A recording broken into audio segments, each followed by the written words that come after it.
Ang Bagyong Pablo naman noong 2012 ang nagtulak sa bayan ng Maragusan na makipagtulungan sa provincial government at Gawad Kalinga upang dito sa kanila ay magpatayo din ng mga bahay para sa mga biktima ng bagyo, mga taong nakatira sa mga delikadong lugar at mga taong kailangang paalisin sa tinitirhang bahay dahil kailangan ng gamitin ng gobyerno ang ginamit nilang lupa.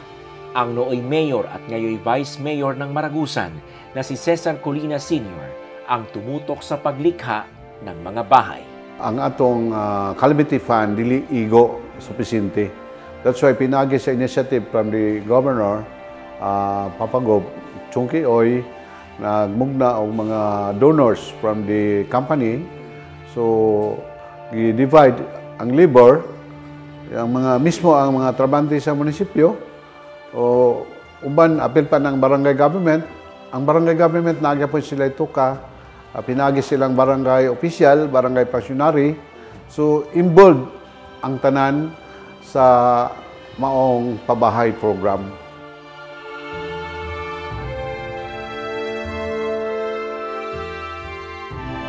Isa sa mga nooy na paalis sa tinitirhan nila ay ang ginang na ito na noon ay sumasahod lamang ng 175 pesos kada araw sa isang banana plantation. Idagdag man ang sahod ng kanyang asawa na 175 pesos din kada araw ay hindi ito magkakasya para sa ibibiling residential lot at bahay. Sa unang panahon sa wala pa ko nakapuyo diri sa JK, medyo naagyo ko sa pait nga kahimtang tungod kay ang among balay narakilid sa minteryo nya crowded kaayo kay na ako'y 5 ka anak nya tapos nanarbaho lang pud mi og kanang sagingan.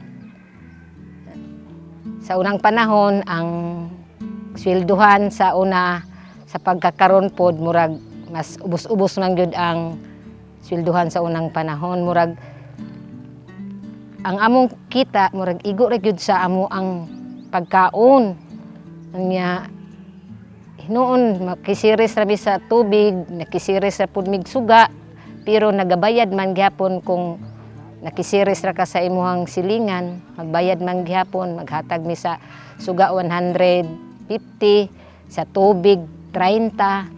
So pait gyud kay ang among kahimtang nga naa pa mi didto sa purok paglaom ang among nahimutangan sa unang panahon.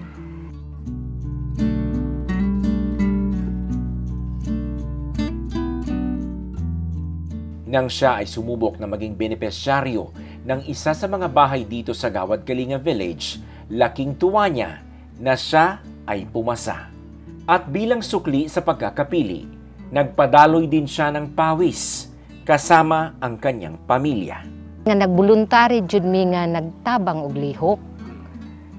Isa ka bulan mi magtiayon apil pagani akong anak kay akong anak pod nagbuluntary pod diri sa JK. Nagpasingutan jud na mo og trabaho nga maka dili pod kuan serba nga kanang mupuyo ka diri nga kanang wala na lang pod bitaw kay ambag nga lihok.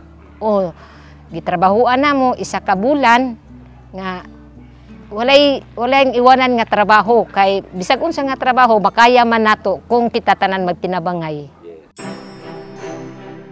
Dahil sa pagkakataong ito, hindi niya magawang hindi magbigay pugay sa taong naging dahilan upang siya ay magkaroon ng matitirhan.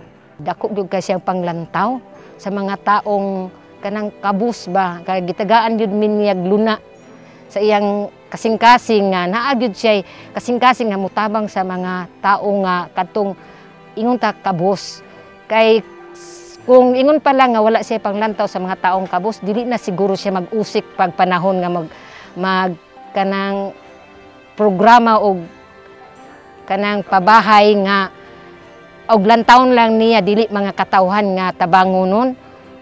Mo nang dako kay kog pasalamat Papa Chungki nga isa siya, ihimplo siya dinhi sa JK Gawad Kalinga sa New Katipunan nga dako kay siya katabang yun diri. Ang kapitbahay niyang presidente ng kanilang village ay malaki rin ang pasasalamat na nang magkabakante ng isang bahay dito sa Little Baguio JK Village ay siya ang napiling tumira. Namamahalan kasi siya sa upa ng mga bahay sa Maragusan. Kaya napakalaking tulong ng tinitirhan niyang bahay ngayon sa buo niyang pamilya. Dako yung kay tabang ang JK sa mua, sir. Kaya ang pag-eskwela lang sa mga bata, ang katong silbi ino among i-arkila dito among nang magamit sa parte sa mga bata pag-eskwela. Mapong nakapasalamat yung kog dako, sir, nga nakapuyo yun Mr. Dres dapit sa JK, sir.